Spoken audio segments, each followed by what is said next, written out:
Salut et bienvenue sur la chaîne Monde Noir. Le but de cette chaîne est de faire connaître l'histoire de l'Afrique noire et de sa diaspora. Si cette thématique vous intéresse, alors je vous encourage vivement à vous abonner et aussi à activer la cloche de notification pour être tenu informé de toutes nouvelles vidéos. L'histoire que nous allons voir aujourd'hui est celle d'un jeune Africain qui fut l'un des hommes les plus puissants de l'Empire russe du XVIIIe siècle, connu sous le nom d'Abraham Petrovitch Petrov, dit Hannibal.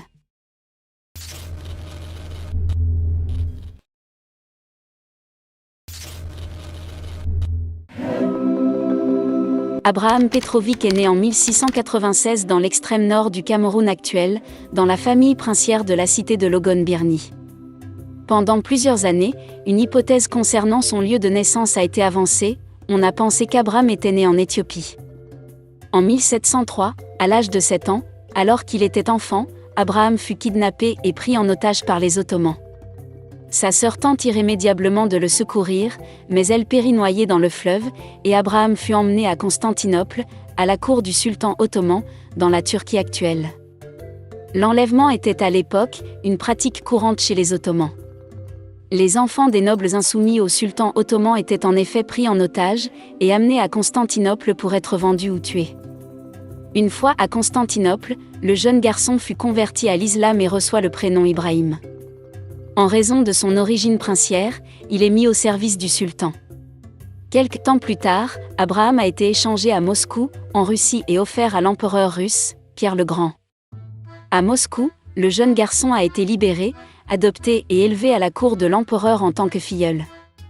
Dès son plus jeune âge, le garçon Abraham voyageait aux côtés de l'empereur lors de ses campagnes militaires. Il fut baptisé à la religion grecque orthodoxe sous le nom d'Abraham Petrovitch Petrov et devient serviteur au palais, puis secrétaire de l'empereur. Il devient en quelques années, confident et un des plus proches collaborateurs de l'empereur russe. Il parle alors couramment plusieurs langues comme le russe, le néerlandais et le français, et était surtout excellent en mathématiques et en géométrie. Pour cela, l'empereur le confie au meilleur professeur et lui offre un livre d'arithmétique qu'il a conservé précieusement dans sa bibliothèque personnelle. Aujourd'hui, plus de 300 ans après, on peut toujours voir ce livre dans sa maison qui est devenu un musée. En 1717, à l'âge de 21 ans, Abraham est envoyé à Metz, en France, pour recevoir une éducation dans les arts, les sciences et la guerre dans les meilleurs instituts disponibles. En 1718, pendant ses études, le jeune Abraham s'engage dans l'armée française lors de la guerre de la Quadruple Alliance, s'élevant au rang de capitaine. Pendant cette guerre, il fut blessé à la tête. En 1720, il s'inscrit à l'Académie royale d'artillerie de la Fère, en France, afin d'approfondir ses connaissances en ingénierie militaire. Pendant son séjour en France, Abraham était connu par certaines personnalités du siècle des Lumières telles que le baron de Montesquieu et Voltaire. Il était surnommé par certains « l'étoile noire des Lumières ». De retour en Russie, Abraham change de nom et se fait appeler Hannibal, en l'honneur du célèbre général de Carthage. En 1725, Abraham écrit un traité de géométrie qui devient le premier livre de mathématiques écrit en Russie. Il enseigne les mathématiques dans les écoles techniques russes et traduit en russe les ouvrages techniques étrangers. Il a également introduit l'enseignement de l'architecture civile dans les écoles d'ingénieurs et avait tout le système de défense de l'Empire russe sous sa direction. En 1725, après la mort de son père adoptif Pierre Ier le Grand, la nouvelle impératrice Catherine Ier qui était sa mère adoptive, le nomme professeur de mathématiques du prince héritier et futur empereur Pierre II. Hannibal devient ensuite le chef du corps des ingénieurs de l'armée impériale russe. Avec ses compétences techniques, il construit une forteresse et dirige plusieurs projets de construction, par exemple le canal du Ladoga. En 1726, il écrit son deuxième traité sur l'art des fortifications.